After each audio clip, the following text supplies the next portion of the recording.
Live from Hollywood. As a student athlete, he feels like the NCAA owes him money. Your host of Secret Black People Meeting, Niles Abston. It's so good to see you guys. I'm so glad to be back. Secret Black People Meeting. I'm your host, Niles Abston. I was away from you guys for a while because I was on vacation in the mountains of Colorado. I had a fun time. I went searching for Bigfoot at Pikes Peak, and I realized that more niggas that believe in Bigfoot than believe in me. So it made me feel great about myself. Colorado Springs was so cold, I saw more dogs than black people. I was a little uncomfortable. So I'm glad to be back here with you guys. I know it's not Black History Month anymore, but I just want to take a moment to honor our ancestors who worked for free, were taken advantage of, and have been profited off of. Nope. Not talking about slavery, I'm talking about March Madness, you guys. It's that time of the year where we fill out our brackets and billion-dollar corporations make money off young black men. And a couple white guys off the bench, too. The craziest thing is, March Madness has a theme song, which means the NCAA paid a guy to write a song about kids playing basketball. But they won't pay kids to play basketball. And probably the biggest crime is that my favorite rapper, Future, has a song called March Madness that's way better than the March Madness theme song, and they're not using it.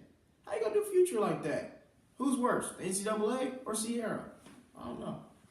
This is year 12 of the NCAA's $10.8 billion TV deal with CBS, and we're still arguing that education is proper compensation for our athletes. If education is proper compensation, why is everybody and their mama starting a YouTube channel? The FBI is even investigating certain NCAA violations, one including future #1 pick DeAndre Ayton of the Arizona Wildcats. They think that they gave this basketball superstar $100,000 to come to their school. I think the FBI should investigate the guy that got DeAndre Ayton for $100,000. Have you seen him dunk a ball? That's a steal. That guy is Shopper of the Year. In hip-hop news, rapper Killer Mike decided to play Ben Carson for the NRA. He made a statement saying that he told his own children that if they participated in the student walkout against gun violence, then they could walk out of his house.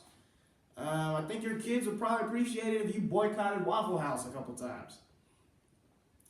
Killer Mike also said, in his defense for gun ownership, that everyone in Wakanda had guns, because that makes sense. Well, you know what else Wakanda didn't have? White supremacists. Black Panther is now the highest grossing superhero movie of all time. I think we can clap it up for that. Which is pretty cool since it's the only black one, right? Black Panther is like the Tiger Woods of superhero movies. Except it actually likes being black. And probably wouldn't run into a tree because they're on Ambien. NFL star Michael Bennett is being charged for allegedly shoving a 66-year-old paraplegic woman at the Super Bowl 2 years ago. Literally everyone at the Super Bowl is taking video with their phones, cameras. There's cameras all over the field. There's media everywhere. And there's only one witness who's a police officer. And of course his body cam was off.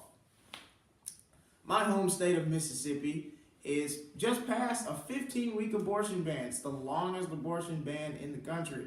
Of course, they're behind on contraceptive rights and reproductive rights. Who knew? Governor Phil Bryant is the man behind this.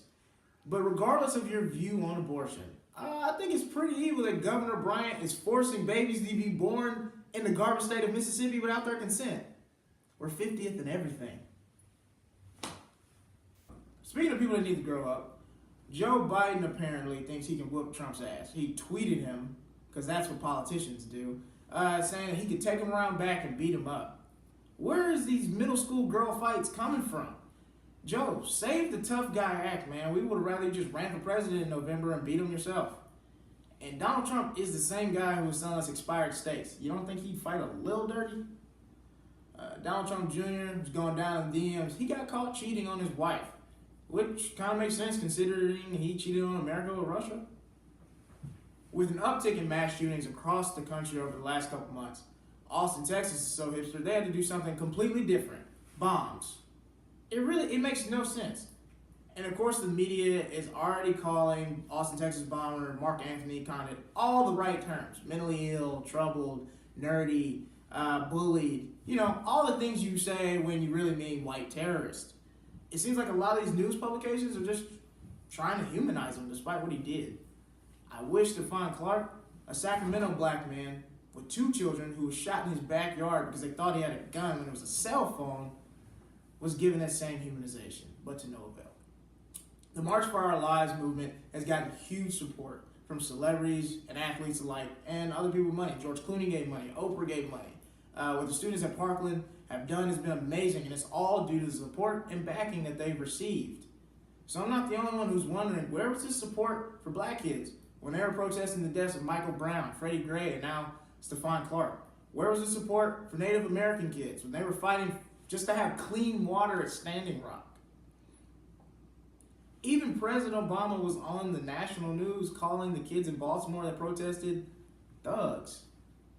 And every week, black organizers are in Chicago gathering to talk about gun violence. It's not their fault that CNN doesn't show up with cameras.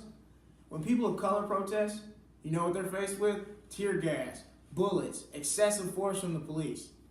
You literally can just Google image Parkland protest and Ferguson protest, and you see a huge difference.